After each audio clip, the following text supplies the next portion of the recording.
scène Anne-Lise Michel, il y a presque 40 ans. C'était une enfant très gaie. Elle aimait la vie. Elle chantait tout le temps.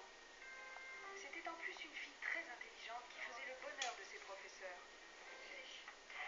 Mais à tout juste 18 ans, l'adolescente est prise d'inexplicables convulsions. Tremblements, gestes incontrôlés, perte de connaissance. Anne-Lise est diagnostiquée épileptique et hospitalisée pendant des mois. De retour à Klingenberg, l'état de santé d'Anne-Lise se dégrade encore. La jeune fille semble être dans un monde parallèle et dit entendre des voix. Pire encore, elle aurait des apparitions de visages démoniaques. Elle s'est mise à nous parler du diable. Elle poussait des cris horribles.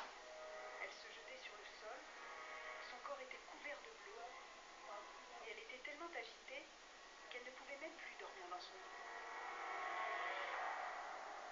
Les médecins s'interrogent. Aucun médicament ne parvient à apaiser la jeune fille.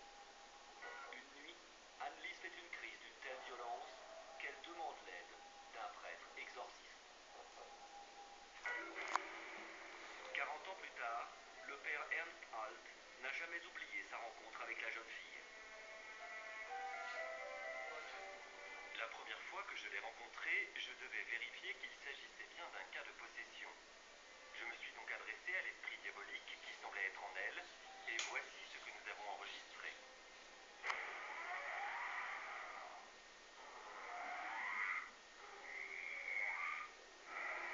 J'ai dit à l'esprit, sors de ce corps, dis-moi qui tu es. Et à ce moment-là, Anne-Lise s'est levée. Elle est entrée dans une rage folle, et le démon qui était en elle a pris la parole.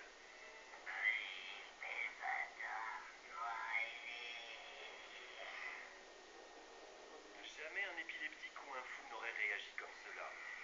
C'était vraiment horrible. Je ne comprenais pas ce qui se passait, et jamais je n'oublierai cette séance d'exorcisme. C'était une incroyable conversation avec les démons. La presse s'empare de l'affaire. Des journalistes racontent qu'Anne-Lise serait possédée par le diable. D'autres parlent de schizophrénie. Mais jour après jour, l'état de santé de la jeune fille se détériore.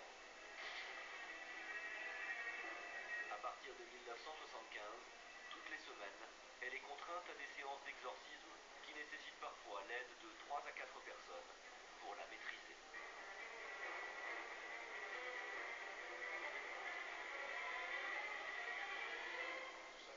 Nous ne maîtrisions plus rien. La situation était invraisemblable. Les démons ne cessaient de s'exprimer à travers la jeune fille, mais nous ne pouvions rien pour elle. Médecins et prêtres sont impuissants face aux souffrances d'Anne-Lise, d'autant que peu à peu, elle cesse de s'alimenter et refuse de quitter sa chambre.